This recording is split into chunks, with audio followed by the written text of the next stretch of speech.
What's up mga kabeshi Wops? For today's episode, pupunta tayo sa tinaguriang mango capital of the Philippines. So this is Rampa ni Beshi goes to...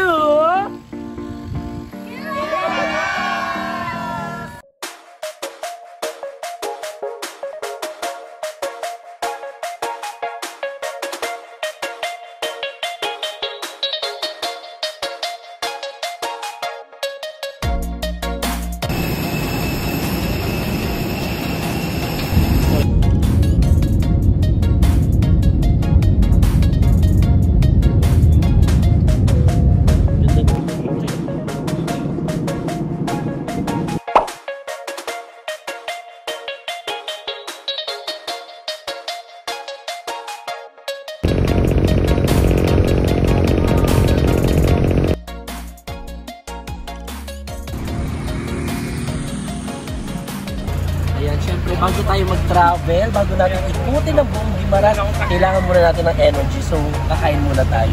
So, let's go.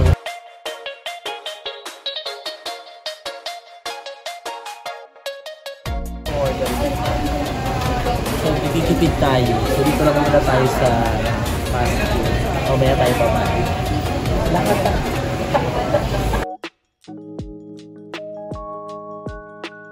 At para sa una nating destinasyon, pupuntahan natin yung isa sa pinakamaliit na plaza sa buong mundo. At alam niyo ba kung saan siya matatagpuan? Walang iba kundi dito sa Guimaras.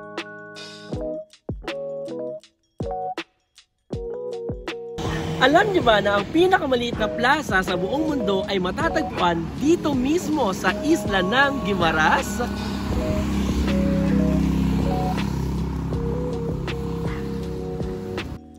Minsan ang kinilala ng Guinness Book of World Records ang Guimaras bilang isa sa may pinakamaliit na plaza sa buong mundo. Makikita rin sa plazang ito ang statue ng ating pambansang bayani na si Dr. Jose Rizal at ang plazang ito ay may sukat na 200 to 300 square meters, sapat lang para tawagin itong plaza. Bagamat nakuha na ng ibang bansa ang titulong ito pa rin ay kinikilala bilang pinakamaliit na plaza dito sa Pilipinas.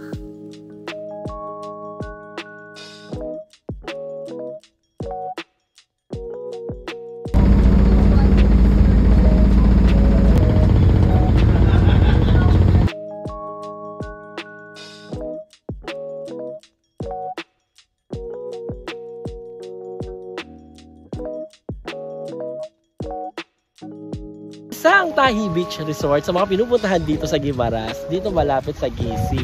So ngayon, ito yung sunod natin pinuntahan para makapag-relax-relax muna tayo bago tayo sumabak sa pinakamalala nating mga challenges. So samahan nyo kami mag-enjoy muna.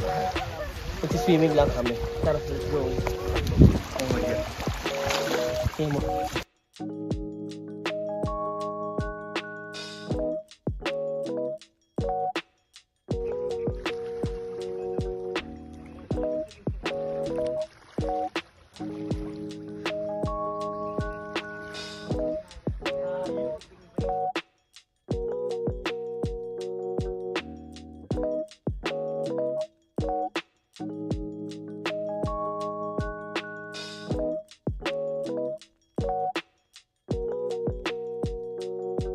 So kaya pupunta naman tayo doon sa isa sa mga pinupuntahan dito sa Guimaras, yung ating Gusi Lighthouse. So welcome dito sa Dolores Nueva Valencia, Guimaras, Philippines. So let's go.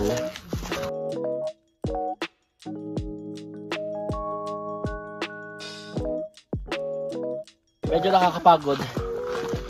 Pawis na pawis na ako. Pero dahil gusto natin makita yung lighthouse, ito na itsura. Samahan nyo kami. Sama namin yung iba sa mga kabataan ng San Jose Marelo.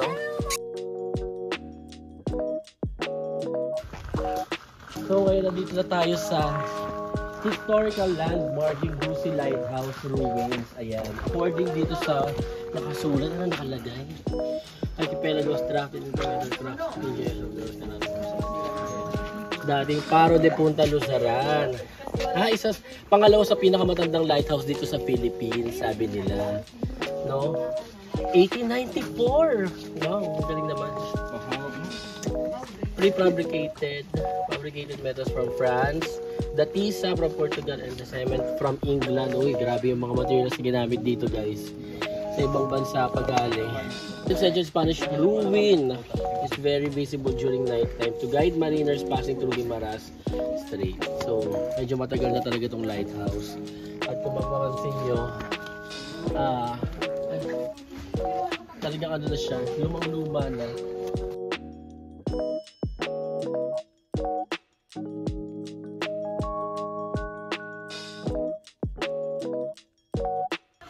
So, ikutin natin yung lighthouse. Dali siguro CR. Wala lang kayo na. Sinaunang CR. Tama ba? O parang sinaunang CR. Ito tingnan mo, may nakasulat dito. Ayun sige. 1976 pa. Grabe.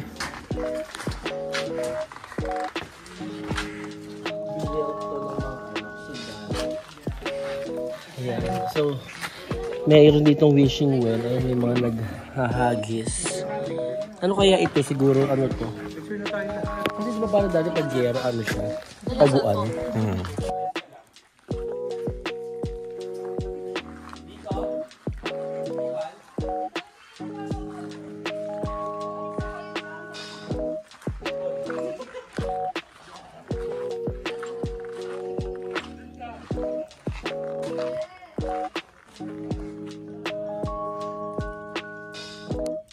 Lighthouse, puntahan natin, maputik lang siya.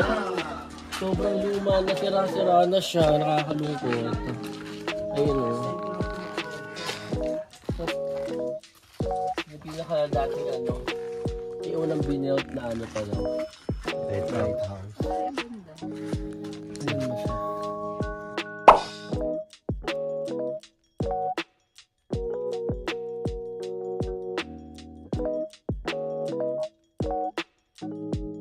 Nakakalungkot, tingnan nyo. Kasi supposed to be dapat pinipreserve natin yung mga ganitong klaseng ano, diba?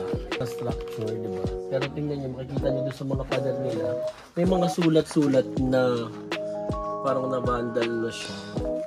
No? So, sana sa mga iba natin mga infrastructure, especially yung mga luma na at matatagal na, ingatan natin. Kasi ito yung alaala ng ating kasaysayan.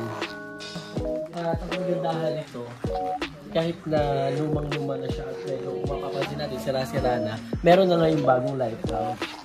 So, bilang gabay na rin yung mga marin ano natin. Ayan. Ito yung bagong lighthouse na.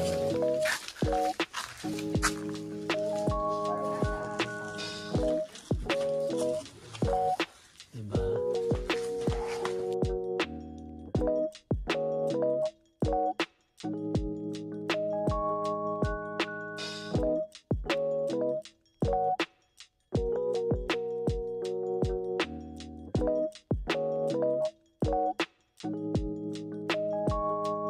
So ngayon guys, pupunta kami dito sa monasteryo.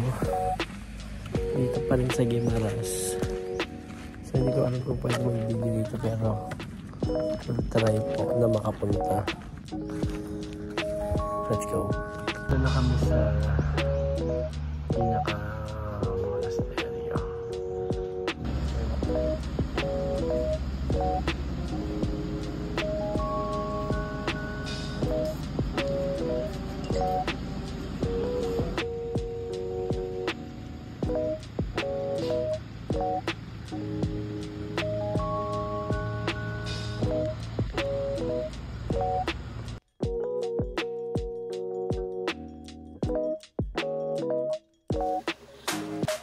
Kulang ang isang araw para ikutin ang buong Guimaras.